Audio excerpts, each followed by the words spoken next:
Sejak pagi kita sudah sama-sama mengikuti jalannya sidang perdana dalam perkara dugaan tindak pidana korupsi terkait dengan pengisian kuota haji khusus tambahan untuk penyelenggaraan ibadah haji Indonesia tahun 2023-2024. Yang pertama tentu kami sampaikan apresiasi dan terima kasih untuk Pengadilan Negeri Jakarta Pusat yang telah menggelar sidang ini secara tertib dan menjamin keterbukaan jalannya proses sidang sehingga kita bisa sama-sama mengikuti dan mencermati fakta-fakta yang muncul dalam setiap persidangannya. Dan tentunya kami juga menyampaikan apresiasi dan terima kasih kepada rekan-rekan media yang terus mengawal seluruh jalannya proses penanganan suatu dugaan tindak pidana korupsi, termasuk hari ini dalam rangkaian proses pembuktian di tahap persidangan. Tentu kalau kita bicara pemberantasan korupsi, ini tidak hanya menjadi ikhtiar dari Komisi Pemberantasan Korupsi saja, tapi ini adalah ikhtiar kita bersama yang tentunya selaras dengan visi, misi, dan semangat Bapak Presiden Prabowo untuk mewujud nyatakan cita-cita Indonesia yang bersih dari korupsi. Terkait dengan dakwaan yang sudah dibacakan oleh Jaksa Penuntut Umum KPK, tadi untuk terdakwa Saudara YCQ, kawan-kawan sudah sama-sama mencermati bagaimana konstruksi perkaranya, apa peran dari terdakwa Saudara YCQ yang kemudian dari perbuatan melawan hukum yang dilakukan tersebut diduga mengakibatkan kerugian keuangan negara.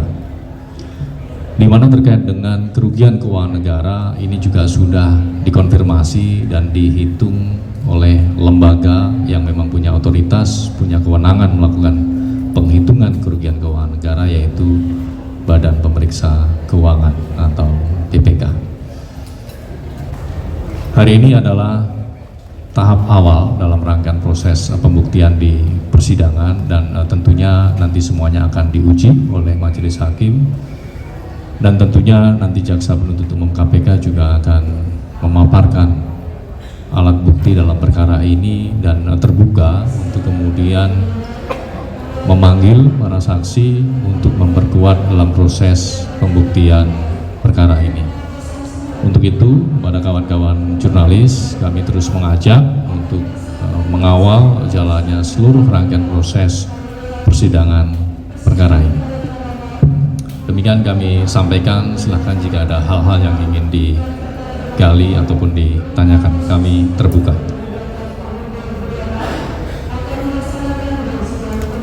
Silakan.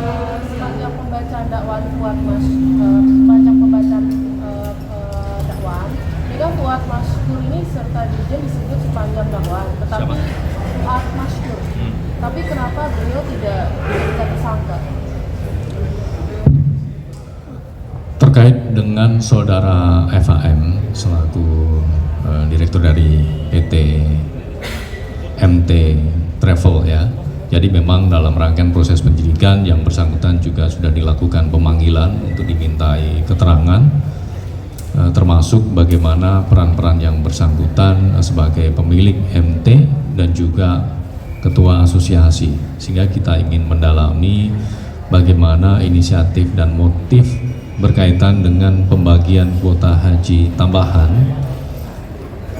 tahun 2023-2024. Karena kalau kita bicara konstruksi perkaranya, pembagian yang dilakukan pada tahun 2024 ini tidak bisa dilepaskan dari apa yang terjadi pada tahun 2023. Bahwa pada tahun 2023 Indonesia mendapatkan kuota haji tambahan sebanyak 8.000 kuota khusus yang kemudian dibagi sesuai ketentuan 92% untuk reguler dan 8% untuk khusus. Yang kemudian dari pengelolaan ataupun pengisian kuota haji khusus tersebut, ya, para PIHK ini kemudian di tahun 2024 berinisiatif, ya, ada motif untuk bisa mendapatkan keuntungan yang lebih besar lagi dengan adanya tambahan kuota haji khusus sebanyak 20.000.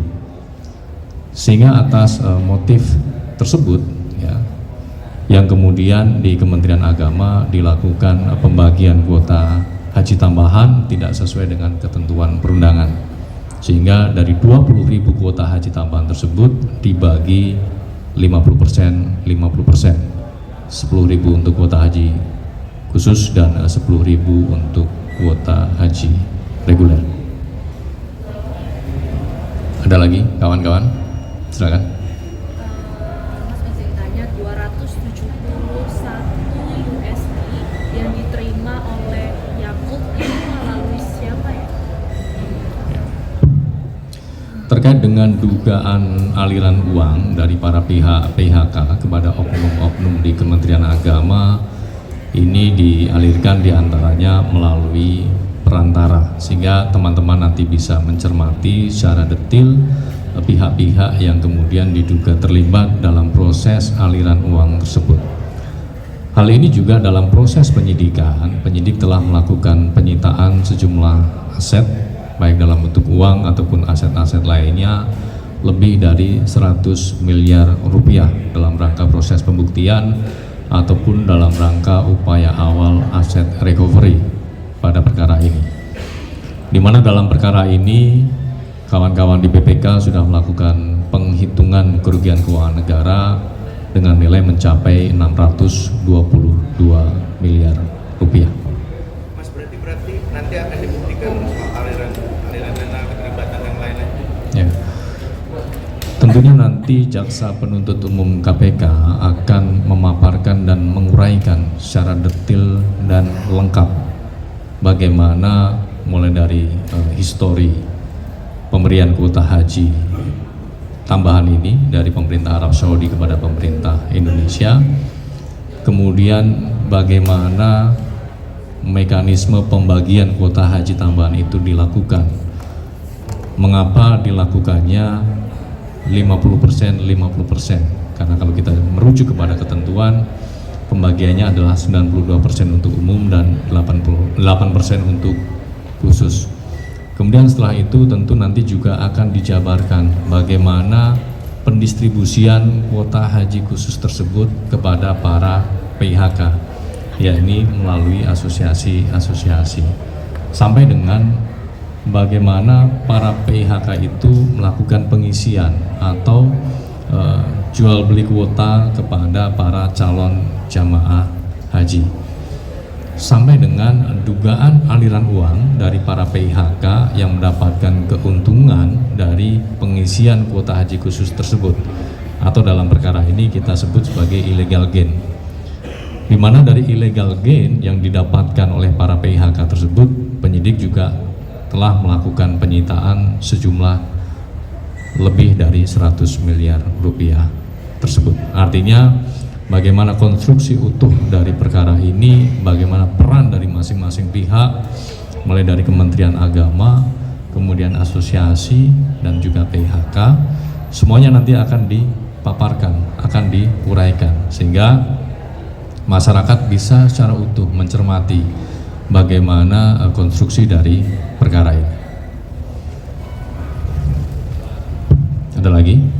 Silakan. Membicarakan soal barang sitaan, kira-kira apa isi barang yang disita dari Gus Yakut, dan apakah betul hanya berupa 2 paspor, notebook dan 1 HP tamu, dan apakah kaitan hal tersebut dengan kerugian negara yang diduga dilakukan oleh Gus Yakut?